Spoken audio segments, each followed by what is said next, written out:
Shalom, everybody. Welcome to this week's Journey Through Torah. This week is Parsha Nitzavim. You are standing. It's Deuteronomy 29:10 to 30:20. And the idea here is all the people are at the mountain, and Moshe is speaking to them, not just about the physical land they're going into. Last time we talked about the fulfillment of the promise of actually going into the land. That's a physical promise, but there are also spiritual promises that are given for covenant.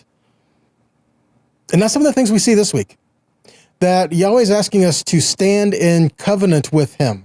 What does that mean to stand in covenant? Walk in covenant. What does it mean to walk in covenant? Uphold covenant. See, if none of these other terminology sounds, fair to you, how about uphold covenant? You keep covenant by upholding it. You keep covenant by doing what the terms of the covenant were. See, you uphold the covenant when you are mindful of it and mindful of what is put before you and the commitments and the vows that you had made to that. We see this as well in this week in Deuteronomy 29:9, where it says, "You are standing here today, all of you, before Adonai your God." Nitzavim is the word there for standing. Now, a lot of times in the scripture, we use amad for stand, omdim, for like you are standing, but there's a difference. It's not just like physically you're all just kind of standing around. No, Nitzavim is standing with a purpose. There is a purpose for you being here. Okay, it's not just you're just kind of hanging out. There is a purpose for what's happening here. There are a couple other places where this word is used. Is in Isaiah 3:13, where it says, "Adonai arises to contend a case. He stands to judge the people." See that? When Yahweh is standing to judge the people, again, there's a purpose for this standing. It's Nitzavim that's used there. And in Psalm 82:1, it says, "Elohim stands in the divine assembly."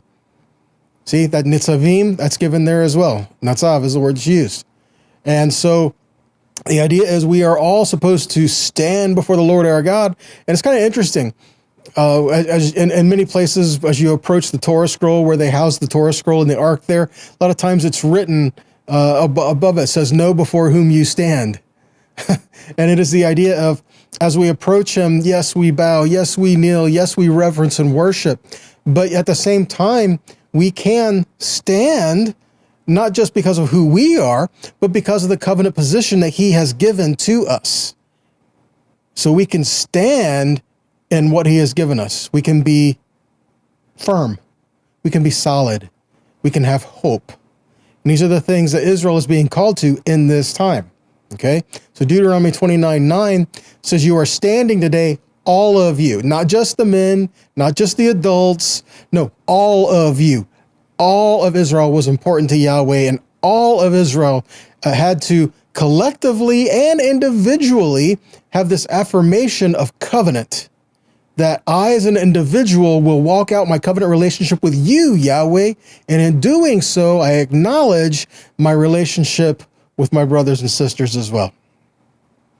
So you are standing here, all of you, the heads of your tribes, your elders, your officials, all the men of Israel, your women, your wives, the outsider within your camps. Each of you is to cross over into the covenant of Adonai your God that he is cutting with you today and into his oath.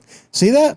Each person that's there. And he even says, and even the outsider that is there. See, there were those who were not born Israel who were also brought in to be part of this covenant promise with Israel that Yahweh made. So, we have a place and a decision of covenant that we are supposed to do. It says, "You are all standing here today," verse 12, "in order to confirm you today as his people. So he will be your God, just as he promised you, and just as he swore to your fathers, to Abraham, Isaac, and Yaakov. Not with you alone am I cutting this covenant and this oath, but with whomever is standing here with us today before Adonai our God, and whomever is not here with us today." See that? So this is given for everyone who was there and for all time to come. Much like a tree. You plant a tree, the roots go deep, and the tree grows big, and the trunk grows big, and the branches come out. Well, the branches and the leaves and all these other things weren't there when the tree was planted. But you better believe that the nourishment and the promise and the life and the water and the sun and the soil and everything that was there for the seed is what's equipping the rest of the tree. Same thing for us. Okay? We have a place of covenant relationship with Yahweh, and this covenant was given long ago, but the provision for it still stands today. Just as it did at the beginning, it still stands with us today. And we have to make that decision of what we're going to do here. Okay? So back to this idea of who is standing. All are standing before Yahweh. Question is, are you going to make the decision to have covenant and to help pass on, perpetuate covenant, life, walk in his ways, teach it to your children, right? We see this in Deuteronomy 29:21, where it says, the following generation. That's Hador, that's the generation, Ha'aharon, the following generation, your children who rise up after you, and the foreigner who comes from a distant land. So consider this, where it says the following generation, your children who rise up after you, and the foreigner from a distant land, all of this are supposed to call and stand before Yahweh in a place of entering into covenant with him. Something else that's interesting, Dor Ha'aharon, the following generation, can also be read as the last generation. So even the last generation, with foreigners coming from all over the world, are coming in to come and have a place of covenant relationship with Yahweh. Deuteronomy 5:1-3 says, Moshe called to all Israel and said, hear, O Israel, the statutes and the ordinances that I'm speaking in your hearing today. Learn them and make sure to do them. Adonai our God cut a covenant with us in Horeb. Not with our fathers has Adonai cut this covenant, but with us, all of us alive here today. And not all who were alive at this point, guys, consider this, not all who are alive here at this point were at Horeb. So this also implies the continuance of covenant from generation to generation to generation, right? Because the covenant was agreed and entered into, not just for you, but for your generations that follow after you. So what was the purpose of standing here today?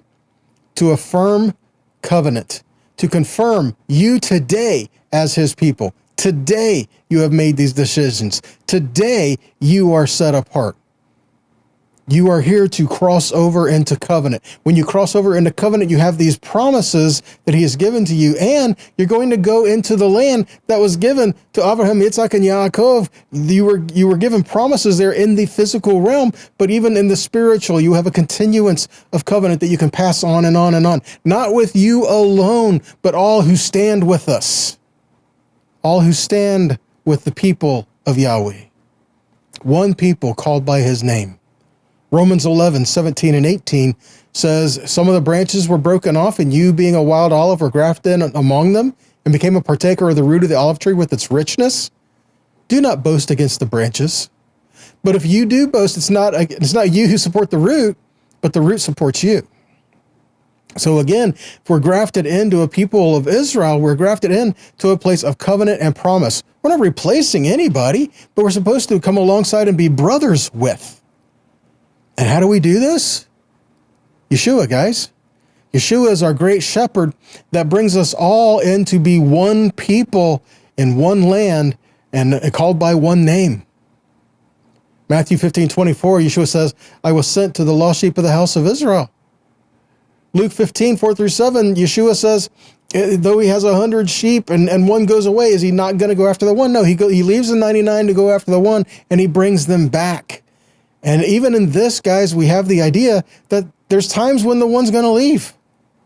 There's times when it's going to go away, sometimes just by wandering, sometimes just by going off whatever, but then other times throughout the history of Israel because of exile, because of idolatry, because of rebellion. They would be cast into the world. But even in that, there's a promise that the shepherd, our great shepherd, will bring Israel back. Moshe prophesies this exile, and he says that the people are going to say, why has Yahweh treated these people so bad? Consider that for a minute. When the people are rebellious and in idolatry, not listening to Yahweh, walked away from him, turned away from him, and when they're disciplined for that and when bad things happen to them, then people are going to say, why did God do this to these people? No, you walked away from him, and then all these things are a result of these things that you walked away from him. Okay? But this is what happens. They forsook the word of Yahweh. This is what's given. They forsook the word of Yahweh. They walked away from his teachings. They walked away from his ways. And Moshe warned them that if they broke covenant, that they would receive desolation, exile, curses, captivity. All of this would happen if they broke covenant. But yet, even in the midst of that, there was promise of hope and return. Deuteronomy 29, 24 through 26 says, all the nations will say, why has Yahweh done this to the land? What caused the heat of this great anger? And then the people will say, it is because they abandoned the covenant of Yahweh, the God of their fathers, which he made with them and brought them out of the land of Egypt. And he went and served other gods and worshipped them, gods whom they had not known and whom he had not allotted to them. And Yahweh uprooted them from their land in anger and fury and great wrath and cast them into another land as they are this day. And the secret things belong to Yahweh our God, but the things that are revealed belong to us and our children forever, that we may do all the words of this law. So kind of interesting. Is there more we could look here to be revealed? There, guys, there's always more to be revealed there, okay? First off, let's start back up and start with this. In verse 28, where it says, Yahweh uprooted them and cast them into another land as it is this day.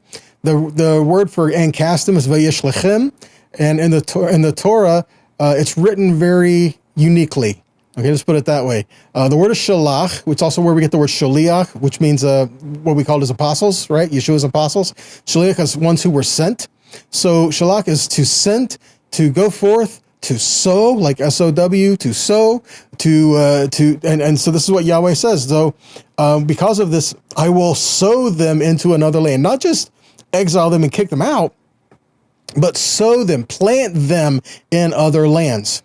But the interesting thing about this word is in the center of that word is the lamed that is written larger than all the other letters. To draw your attention to this lamed that's written in the text. Well, a lamed, it's a shepherd's staff. And lomed is to learn as well. So kind of interesting, as we learn his ways, the great shepherd will bring us back. So even though it says, and I cast them into another land, through the great shepherd, he brings return for us, which we see in other places in Scripture as well. Deuteronomy 4:27, and Yahweh will scatter you among the nations, and you will be left few in number among the heathen, where Yahweh shall lead you. And there you will serve gods, the work of men's hands, wood and stone, which neither see, nor hear, nor eat, nor smell. But if from there you will seek Yahweh your God, you will find him, if you seek him with all your heart and with all your soul. So when you are in tribulation, think about this for a minute. So you're going to return to Yahweh. You're going to seek him with all your heart and soul.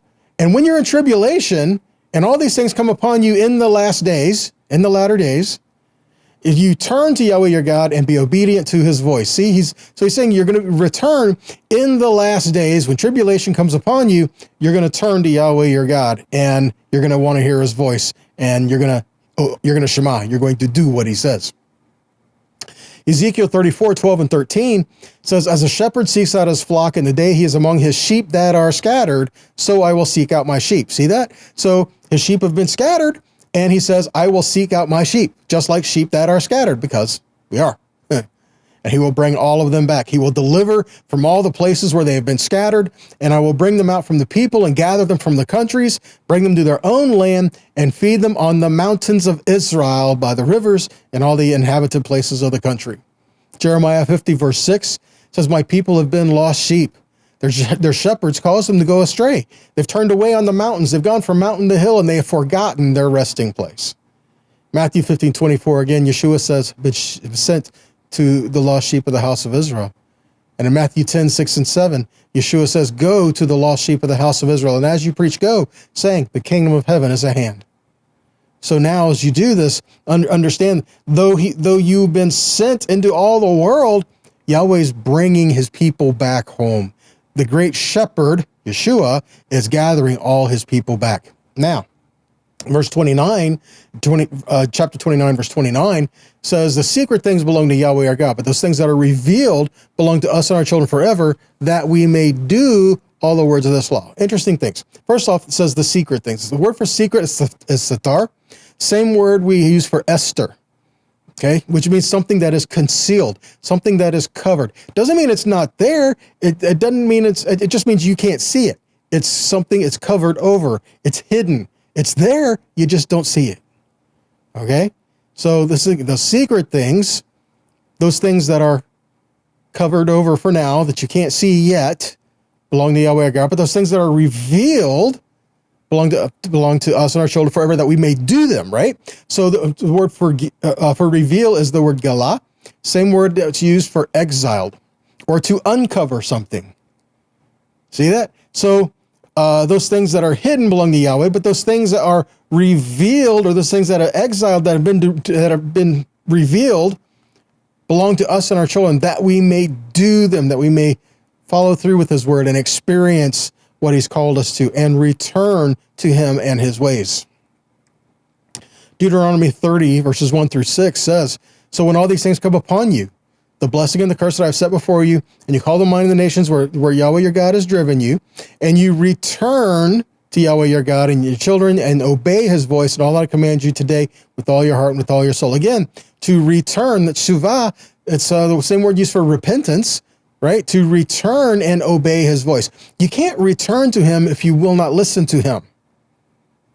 Okay? You can't say, hey, I'm home, and then just leave and not come back. No, see, you return to him and you hear his voice. In John 10:16, Yeshua said, other sheep I have which are not of this fold, I must bring them, and they will hear my voice, and there will be one fold and one shepherd. See? And you shall return. That's what we're supposed to do. We are to return to Yahweh our God.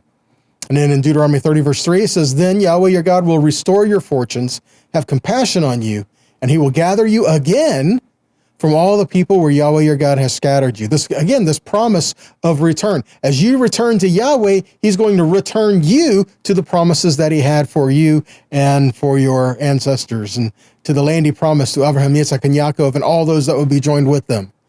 See? So verse 5 says, Yahweh your God will bring you into the land that your fathers possessed, that you may possess it, and he will make you more prosperous and numerous than your fathers.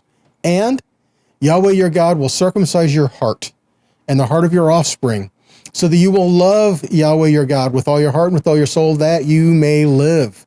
That's what we're looking at, guys.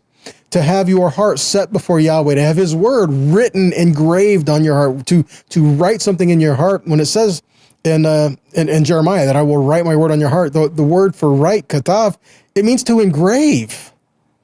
To have the word written within you is to literally have his word inscribed within you. And this is what he's doing for us. As we return to him, he's returning and restoring all those promises to us. And this is because our shepherd has said he has come for you. Again, Yeshua said, my sheep hear my voice. I know them, and they follow me. If we hear his voice, he knows us, and we follow him. Where is he leading us? He's not going to lead us into completely separate places where we have nothing to do with each other. He's going to lead us all, like he said, one flock, one shepherd. He's going to lead us all together into one place where we can worship him wholly in spirit and truth, and we can have that relationship with him. He is our king. He is our shepherd. And then we will follow him all of our days. He looks out for you. And if something happens, he'll go get you. But the goal is that you remain with him in his presence and walk with him all the days of your life. As you walk in these promises day by day, you start to realize the truth of them. What I mean by that is this. Sometimes we take a lot of things for granted. And if we pay attention to what Yahweh's doing around us, we'll become more appreciative of what's going on around us and what he is doing in our lives every step of the way. Don't lose sight of the important things. Hear his voice. Walk with him.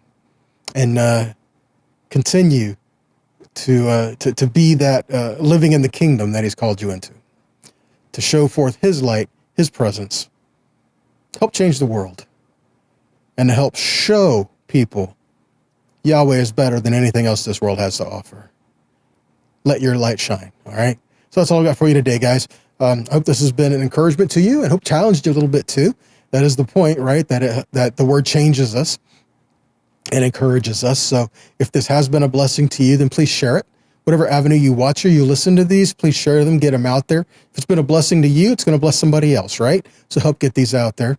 And if this has been a blessing to you, then please consider making a donation so that we can continue to make these and put them out there. We can only do that because you help us to do that, okay? So if you can help to make a donation, help us keep these moving along, that we would appreciate that and continue to sow into the kingdom to do so. And if you can't do that, then please, like I said before, share it. Help get the word out one way or another, all right? So with that, guys, be blessed, be a blessing, and shalom.